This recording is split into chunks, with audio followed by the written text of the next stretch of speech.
Hello there. Good day, good morning, and good afternoon, wherever you are. Hope that you're having a fantastic day so far. So today I'm actually live. Uh, so I thought I would try this out as I am continuing Think and Grow Rich. My name is Cyreta Laws-Frumau. I am a transformation and mindset coach, a performance and mindset coach with the Proctor Gallagher Institute. Oh, this is a little bit nervous for me. So sorry. I am a performance and mindset coach with the Proctor Gallagher Institute. And I have been going through the book Think and Grow Rich by Napoleon Hill, which has sold over 15 million copies. I am at chapter 11 of this book. So, the mystery of sex transmutation. We started this book a few weeks ago, about 2 weeks ago, and the idea is that it will inspire you to take action to actually apply these success principles that are in this book. Napoleon actually he interviewed over 500 men and women who were successful at a time when it was very challenging. It was during the Great Depression, and yet these persons were successful. So he has shared his knowledge in this book. This is also a book that my mentor, Bob Proctor, read for over 60 years. He used it to improve his life, to become happier, healthier, wealthier as well, just by applying these principles. His mentor, Ray Stanford, actually recommended him this book, and he never stopped reading it. So, again, my intention is that you will find inspiration and also take active participation in your life and move towards your goal and your dreams in achieving the things that you want. So, from just to recap from our last video, we said that there was a very close relationship between the sex desire and the creative faculty, and that sex or the desire for sex is the most powerful mind stimuli. A mind stimulant on page 278 uh, is any influence which will either temporarily or permanently increase the vibration of thought. What are we talking about today? Okay, so today I'm going to go through some stories, just examples, just to show you how powerful the desire for sex is, and how sex has influenced some of the most successful men and women. Then I am going to be talking about the why men seldom succeed before the age of 40. And finally, we're going to look at some of the characteristics of men and women who have a high sex drive, and how this influences their energy, and how this energy is also communicated to others. The first person that I want to talk about is Dr. Gates. So Dr. Gates, he created over 200 patents. He was an inventor, and he used his creative faculty to create these 200 patents. There is a technique in how he did this. So I'm going to share this with you. He created a personal communication room, and this room was soundproof. It had no lights. He kept a writing pad on a table nearby. He quieted his mind, and what he would do when he started out was that he would concentrate on known facts of the invention, so the things that he knew. So he first tapped into his synthetic imagination. And then, as he cleared his mind and focused on what he knew, he would stay in that position until ideas came to him. And so, this was when he started tapping into the creative imagination. Napoleon shares with us that on one occasion he ended up writing for over 3 hours due to the influx of ideas. He was getting so many ideas that he could not stop writing. Dr. Gates was able to use this technique and this power that he was able to access, that large corporations in the United States at the time paid him substantial fees per hour just to sit for ideas. And that is fabulous. So he was able to stimulate his mind so that it vibrated at a very high rate, at a very high vibration. You know, the Napoleon says that the results are negative depending upon the state of development of the sixth sense or the creative faculty. So your results can be negative, it can be positive, but the idea is that you have to develop this creative faculty, you have to develop this sixth sense, and it comes only with practice. The next person is Thomas Edison, and Thomas Edison actually tried to create or came up with different ideas of creating the incandescent light bulb, 10,000 different combination of ideas. Yet it was only when he used his creative faculty that he was able to be successful and he perfect the idea of the incandescent light. And he used this experience to produce the talking machine.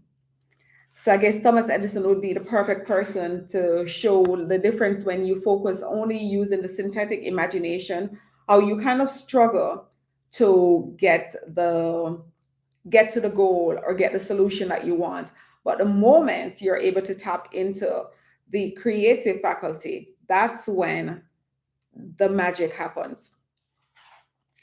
The other story has to do with Lincoln. So Lincoln began to use his creative faculty because of the stimulation of love from Anne Rutledge. And we know that Lincoln was a great leader. He achieved greatness because he was able to discover this power and he was able to use it to his benefit. Now, there are stories of men who they tapped into this power, and the moment they disregarded this power was the moment everything started changing. One such person was Napoleon Bonaparte. He was inspired by his first wife, Josephine. He was, they said he was irresistible and invincible. Yet, the moment he decided to end things and put Josephine aside, he began his decline. So his defeat and Saint Helena was not far distant. I remember that story very well. Like that was when he was exiled. So he was at, great heights. And then the moment he disregarded the power of the desire for sex, he didn't understand that that was his superpower he had tapped into. So Napoleon says that, men they gain this power through the influence of their wives, and then they achieve destruction after money and power went to their heads, and they put aside the old wife for a new one as well. This can also bring the destructive nature. So having the sex influence from the right source is more powerful than just anything. So it's not like a man can go there and randomly pick any woman. It has to be from the right source. On page 274, Napoleon also lists several other persons who achieved outstanding achievement because they had a high sex nature. Some persons, George Washington, William Shakespeare, Oscar Wilde, Woodrow Wilson, Robert Burns. And further, you can read that for yourself, 274 to 275, names of some other persons. But also, he says that some of these persons, such as Edgar Allan Poe, he used the destructive influence of liquor. So though he was very creative and he was able to write several poems, once he turned to liquor and alcohol, which was destructive, Robert Burns as well, they destroyed themselves in the end. So that's why Napoleon focused a lot on the sex energy.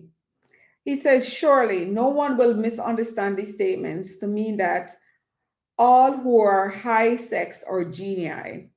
Men attain to the status of a genius only when and if he stimulates his mind so that it draws upon the forces available through the creative faculty of the imagination.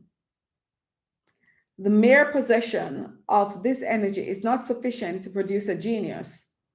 The energy must be transmuted from desire for physical contact into some other form of desire and action before it will lift one of the status of a genius. Okay, so those were examples of men who accessed their influence. They were able to be creative. They were able to access the creative faculties. Some were able to channel it properly, using the right, being with the right person, and they achieved success. Others, once they put the right person away, it was destructive for them. And also, even those who had tapped into the creative faculty, but then they were influenced by alcohol, in the end, it proved destructive. Okay, next topic, why men seldom succeed before the age of 40. So this is based on an analysis of 25,000 people, Napoleon says. And what he found was that before the age of 40, men seldom do achieve outstanding success. And this was because they had an overindulgence in the physical expression of the sex emotion. So, and the term given back then was sowing, your wild oats. So when men did this back then, they never focused. They didn't rein in the power or the influence of this sex emotion. And Napoleon says the majority of those who made this discovery, so he says the majority of men never learned that the urge of sex has other possibilities. I'm on page 276, which far transcends in importance that of mere physical expression. The majority of those who make this discovery do so after having wasted many years at a period when the sex energy is at its height, prior to the age of 45 to 50. This usually is followed by noteworthy achievement. So prior to the age of 45, and definitely before the age of 40, men do not really tap into this. Very seldom do they do this. Okay. Now let's look at, highly sex people and what makes them and how this energy that is a part of them, how does it show them? How does it show itself? How is it communicated to others? You find that on page 279.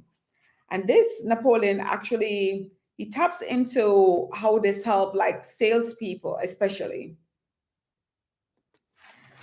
So we're going to look at it. On page 279, there are